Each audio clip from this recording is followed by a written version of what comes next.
Assalamualaikum warahmatullahi wabarakatuh. Halo Miss Henny dan teman-teman. Kami dari kelompok 1 yang terdiri dari saya, Elisa Nur Farihah, dan dua partner saya yaitu Nidaul Hasanah Ahmad dan Nurul Lutfiah Rahman.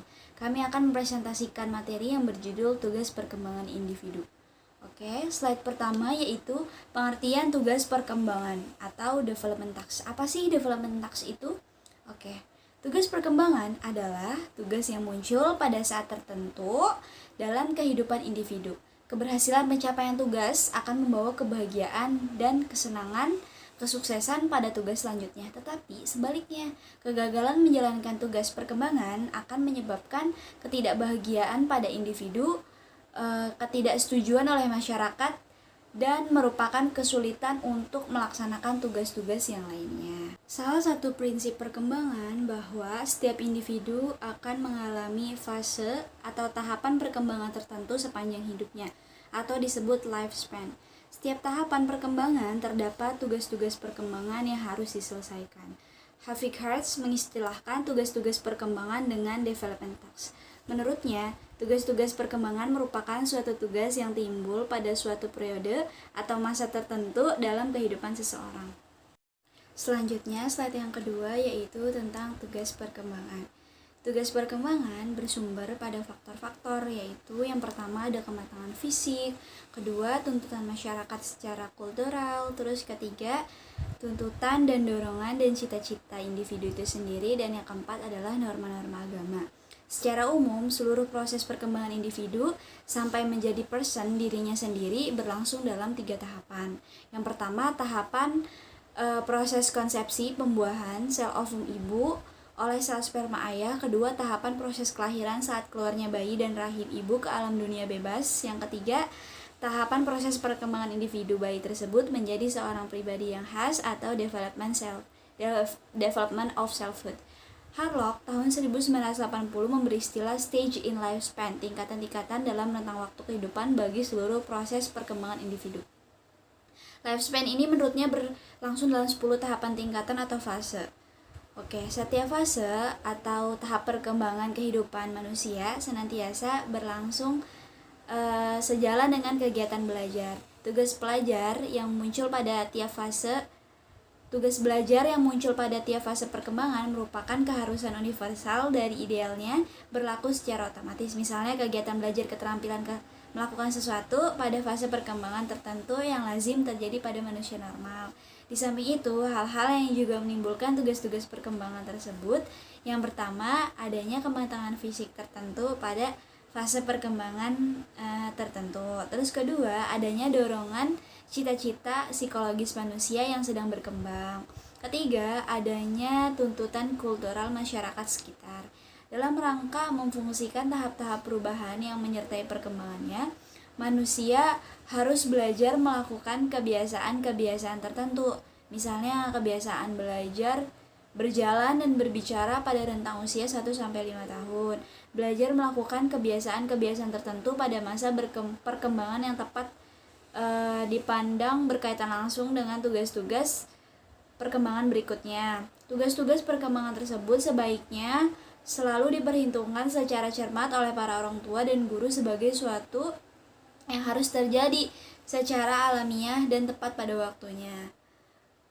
Perhatian orang tua dan guru khususnya untuk fase masa sekolah amat diperlukan, mengingat keberhasilan pelaksanaan tugas perkembangan pada suatu fase akan sangat menunjang keberhasilan tugas perkembangan pada fase-fase berikutnya. Oke, mungkin segitu saja yang bisa saya jelaskan untuk slide 1 dan slide 2. Berikutnya akan dijelaskan oleh partner saya yaitu Nidaul Hasanah Ahmad. Terima kasih. Baiklah, saya akan melanjutkan penjelasan dari saudari Elisa Nur Farihah dan saya akan membahas mengenai tugas perkembangan individu. Namun teman-teman, sebelum kita lanjut ke pembahasan tersebut, kita akan membahas mengenai manfaat tugas perkembangan secara menyeluruh menurut Hafik Hertz. Yang pertama, manfaatnya dengan diketahui tugas perkembangan manusia secara menyeluruh akan membawa insight atau pemahaman secara utuh terhadap tugas perkembangan manusia. Nah, manfaat yang kedua, tugas-tugas perkembangan manusia akan lebih dapat dimengerti jika dilihat pula dari tugas-tugas perkembangan sebelumnya atau minimal sebagai latar belakang. Manfaat yang ketiga, tugas-tugas perkembangan manusia akan lebih disadari pentingnya jika disadari pula tentang tugas-tugas perkembangan pada masa berikutnya yang menghadang dan menuntut untuk dipahami dan dijalani. Adapun fase-fase perkembangan dan tugas-tugas perkembangan dalam fase tersebut, yang pertama yaitu ada tugas fase perkembangan bayi. Nah, secara kronologis, masa bayi, infansi atau babyhood, itu berlangsung sejak seseorang dilahirkan sampai berusia 1 tahun. Adapun menurut Islam, masa bayi berlangsung sejak seseorang dilahirkan sampai berusia 2 tahun. Pada bulan pertama sejak kelahirannya, aspek yang memiliki peranan penting dari panca indera seorang bayi adalah mulutnya. Mulut bukan hanya tentang alat makan dan minum, akan tetapi mulut juga sebagai alat komunikasi dengan dunia luar. Bayi akan merasa senang dan mendapat pengalaman melalui sentuhan dengan mulut. Selanjutnya yaitu mata, telinga, tangan berperan sebagai alat penghubung dengan dunia luar. Melalui interaksi alat-alat tersebut dengan lingkungannya, maka bayi akan mendapatkan kesan dan memahami lingkungannya. Adapun tugas-tugas perkembangan pada fase bayi ini itu meliputi kegiatan-kegiatan belajar seperti berikut. Pada bulan pertama, bayi mulai melihat, mendengar, mencium atau membau, dan merasakan dengan segenap inderanya. Kemudian pada bulan ketiga, bayi mulai menegakkan dan menggerak-gerakkan kepalanya. Kemudian pada bulan kelima dan keenam, bayi mulai telungkup dan menggeser-geserkan badan. Kemudian pada bulan ketujuh, bayi akan mulai duduk. Pada bulan ke-8, bayi mulai merangkak. Kemudian pada bulan ke-9 dan ke-10, bayi akan mulai mengangkat badan dan mulai berdiri sendiri.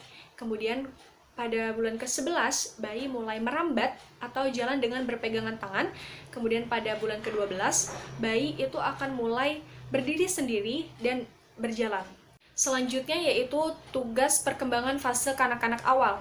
Nah, masa kanak-kanak atau early childhood ini berlangsung sejak anak berusia 1 tahun sampai usia antara 5 atau 6 tahun. Nah, pada masa ini perkembangan biologis anak itu berjalan secara pesat. Namun, secara sosiologis anak masih sangat terikat oleh lingkungan keluarganya. Nah, pada tahun kedua dan ketiga, anak mungkin mulai belajar sendiri, akan tetapi ketergantungan terhadap orang tuanya itu masih sangat besar. Nah, kemudian pada tahun keempat dan kelima, anak sudah mulai mengontrol dan mencapai cara-cara untuk buang air. Nah, anak juga sudah memiliki kesempurnaan untuk bergerak, seperti berlari, berjalan, melompat, dan lain sebagainya. Selanjutnya yaitu tugas perkembangan fase kanak-kanak akhir atau anak-anak. Nah, masa anak-anak atau late childhood itu berlangsung sejak anak berusia 6 tahun sampai usia 12 tahun. Nah, adapun tugas-tugas perkembangan pada fase ini meliputi kegiatan-kegiatan belajar seperti yang pertama, anak mulai belajar keterampilan fisik yang diperlukan untuk bermain seperti lompat jauh, lompat tinggi, mengejar, dan menghindari kejaran. Kemudian yang kedua, anak mulai membina sikap yang positif atau sehat untuk dirinya sendiri sebagai seseorang individu yang sedang berkembang, tentang kesadaran harga diri atau self-esteem atau kemampuan diri atau self-efficacy. Kemudian yang ketiga, anak mulai belajar bergaul dengan teman sebayanya sesuai dengan etika moral yang berlaku di masyarakatnya. Kemudian yang keempat, anak mulai belajar memerankan pria jika ia seorang pria dan mulai belajar memerankan peran wanita jika ia seorang wanita. Kemudian yang kelima, anak mulai mengembangkan keterampilan dasar membaca, menulis, dan berhitung. Kemudian yang keenam, anak mulai mengembangkan konsep-konsep yang berlaku dalam kehidupan sehari-hari. Kemudian yang ketujuh, anak mulai mengembangkan kata hati, moral, dan skala nilai yang selaras dengan keyakinan dan kebudayaan yang berlaku di masyarakatnya. Kemudian yang ke-8, anak-anak mulai mengembangkan sikap yang objektif atau lugas, baik positif maupun negatif terhadap kelompok atau lembaga kemasyarakatan. Kemudian yang ke-9, anak-anak mulai belajar untuk mencapai kemerdekaan atau kebebasan terhadap diri sendiri untuk menjadi individu yang mandiri dan bertanggung jawab. Kemudian selanjutnya yaitu tugas perkembangan fase remaja. Nah, fase remaja ini lazimnya berlangsung sekitar 11 tahun. dimulai dari usia 12 tahun sampai usia 21 tahun untuk wanita, dan usia 13 tahun sampai 22 tahun untuk pria. Nah, masa remaja yang panjang ini itu biasanya disebut sebagai masa kesukaran. Tidak hanya bagi remaja itu sendiri, namun juga bagi para orang tua, guru, dan juga masyarakat sekitarnya. Dan tidak jarang pula, bahkan aparat hukum ikut direpotkan oleh perilaku remaja yang dipandang menyimpang. Adapun menurut Happy Hurts, ada 10 jenis tugas perkembangan remaja. Yang pertama, mencapai hubungan dengan teman lawan jenisnya secara lebih memuaskan dan matang. Kemudian yang kedua, mencapai perasaan seks dewasa yang diterima secara sosial. Kemudian yang ketiga, menerima keadaan badannya dan menggunakannya secara efektif. Kemudian yang keempat, mencapai kebebasan emosional oleh orang dewasa. Kemudian yang kelima, mencapai kebebasan ekonomi. Dan yang keenam, memilih dan menyiapkan suatu pekerjaan. Dan yang ketujuh, mulai menyiapkan perkawinan dan kehidupan berkeluarga. Kemudian yang kedelapan, mengembangkan sikap intelektual yang diperlukan bagi warga negara yang berkompeten. Kemudian yang kesembilan, itu menginginkan dan mencapai tingkah laku yang bertanggung jawab secara sosial. Kemudian yang ke-10, mencapai suatu perangkat nilai yang digunakan sebagai pedoman tingkah laku. Kemudian selanjutnya yaitu tugas perkembangan fase dewasa awal. Nah, fase atau masa dewasa awal atau early adulthood itu adalah fase perkembangan di mana seorang remaja mulai memasuki usia 21 tahun sampai 40 tahun. Nah, adapun tugas-tugas perkembangan dalam fase ini, yang pertama yaitu mulai bekerja untuk mencari nafkah, khususnya jika tidak melanjutkan karir akademik. Yang kedua, yaitu mulai memilih teman hidup atau pasangan untuk melanjutkan ke kehidupan berumah tangga atau memilih calon suami atau istri. Kemudian yang ketiga, mulai memasuki kehidupan berumah tangga bersama suami atau istri. Dan yang keempat, belajar hidup bersama pasangan dalam suasana rumah tangga bersama suami atau istrinya. Kemudian yang kelima, mengelola tempat tinggal untuk keperluan rumah tangga atau keluarganya. Kemudian yang keenam, membesarkan anak-anak dan menyiapkan sandang, pangan, dan papan, dan memberikan pendidikan yang memadai. Kemudian yang ketujuh, menerima tanggung jawab kewarganegaraan sesuai dengan peraturan perundang-undangan yang berlaku di masyarakatnya. Kemudian yang kedelapan, yaitu menemukan kelompok sosial yang cocok dan menyenangkan. Selanjutnya yaitu tugas perkembangan fase setengah baya atau dewasa madya. Nah, usia setengah baya atau dewasa madya ini yaitu adalah saat seseorang mulai berusia 40-60 tahun. Nah, masa ini biasanya ditandai dengan perubahan-perubahan fisik dan mental. Dan adapun tugas-tugas perkembangan dalam fase ini, yaitu yang pertama, yaitu mencapai tugas sosial dan kewarganegaraan secara lebih dewasa. Dan yang kedua, yaitu membantu anak-anak yang masih berusia belasan tahun, khususnya anak kandungnya sendiri, agar dapat bertumbuh dan berkembang menjadi seseorang yang dewasa, yang bahagia dan juga bertanggung jawab. Kemudian yang ketiga, yaitu memanfaatkan waktu luang sebaik-baiknya dan mengembangkan aktivitas bersama orang-orang dewasa lainnya. Kemudian yang keempat, yaitu menghubungkan diri secara utuh kepada pasangan hidupnya, yaitu suami atau istrinya.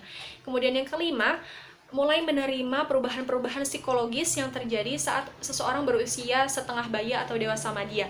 Kemudian yang keenam, yaitu mencapai dan melaksanakan penampilan yang memuaskan dalam karir. Kemudian yang terakhir, yaitu menyesuaikan diri dengan kehidupan, khususnya dalam cara bersikap dan bertindak sesuai dengan usia orang-orang yang sudah berusia lanjut. Selanjutnya atau yang terakhir yaitu adalah tugas perkembangan fase usia tua. Nah, fase usia tua ini atau old age adalah fase perkembangan terakhir dalam kehidupan manusia. Nah, fase ini itu biasanya berlangsung antara usia 60 tahun sampai akhir hayat atau terakhirnya hembusan nafas. Nah, adapun tugas-tugas perkembangan dalam fase usia tua ini, yang pertama yaitu menyesuaikan diri dengan berkurangnya kekuatan dan kesehatan jasmaniahnya. Dan yang kedua yaitu menyesuaikan diri dengan keadaan pensiun atau berkurangnya penghasilan atau pemasukan, yakni income. Dan yang ketiga yaitu menyesuaikan diri dengan kematian pasangannya. Dan yang keempat yaitu membina hubungan yang tegas atau afiliasi eksplisit terhadap para anggota kelompok seusianya. Kemudian yang kelima yaitu membina membina kesegaran jasmani atau membina pengaturan jasmani sesuai dengan yang dibutuhkan. Dan yang terakhir yaitu menyesuaikan diri dengan peranan-peranan sosial yang luas. Baiklah, cukup sekian yang dapat saya sampaikan mengenai pembahasan tugas perkembangan individu, dan selanjutnya akan dilanjutkan oleh saudari saya Nurul Lutfia Ramadhani. Terima kasih. Assalamualaikum warahmatullahi wabarakatuh. Nama saya Nurul Lutfia Ramadhani. Saya akan melanjutkan presentasi yang telah dijelaskan oleh rekan saya, yaitu Nidaul Hasanah Ahmad. Pada slide berikutnya ada faktor yang memengaruhi kelancaran tugas-tugas perkembangan. Yang pertama ada pertumbuhan fisik remaja. Pertumbuhan fisik seorang remaja berjalan dengan sewajarnya atau tidak. Jika pertumbuhan fisik seorang remaja berjalan kurang wajar atau memiliki kelainan-kelainan yang mencolok, oleh sebab itu remaja tersebut mungkin akan mengalami hambatan-hambatan dalam pelaksanaan tugas-tugas perkembangannya. Dan yang kedua ada perkembangan fisik remaja. Aspek-aspek yang menyangkut psikis misalnya seperti sikap, moral, dan perasaan. Seseorang yang lemah perkembangan mentalnya mungkin akan sangat mengalami hambatan-hambatan dalam pelaksanaan tugas-tugas perkembangannya. Dan yang ketiga ada kedudukan atau urutan dalam keluarga. Dalam hal ini, remaja tersebut sebagai anak tunggal atau bukan, anak dalam urutan pertama atau terakhir, karena hal tersebut dapat menentukan kelancaran pelaksanaan tugas-tugas perkembangannya. Misalnya, anak tunggal biasanya mengalami hambatan dalam pelaksanaan tugas-tugas perkembangannya. Dan yang keempat, ada kesempatan bagi remaja untuk mempelajari tugas-tugas perkembangan. Misalnya remaja dalam yang hidup dalam suatu asrama dengan peraturan-peraturan yang sangat ketat, sering mengalami hambatan-hambatan dalam melaksanakan tugas-tugas perkembangannya. Dan yang kelima ada motivasi pada seseorang. Motivasi dapat bersumber dari luar diri atau ekstrinsik, dan dari dalam diri yaitu intrinsik. Remaja yang hidup dalam suatu keluarga atau suatu kelompok masyarakat yang memberikan penghargaan kepada remaja tersebut akan mendorong remaja-remaja lain dalam kelompok masyarakatnya untuk melaksanakan tugas-tugas perkembangannya. Dan yang terakhir ada kelancaran tugas-tugas perkembangan sebelumnya. Terjadi atau tidaknya kelambatan pelaksanaan tugas-tugas perkembangan pada masa sebelumnya, yaitu pada masa kanak-kanak juga dapat memengaruhi pelaksanaan tugas-tugas perkembangan pada masa remaja ini. Mungkin itu saja dari kami, kurang lebihnya mohon maaf. Wassalamualaikum warahmatullahi wabarakatuh.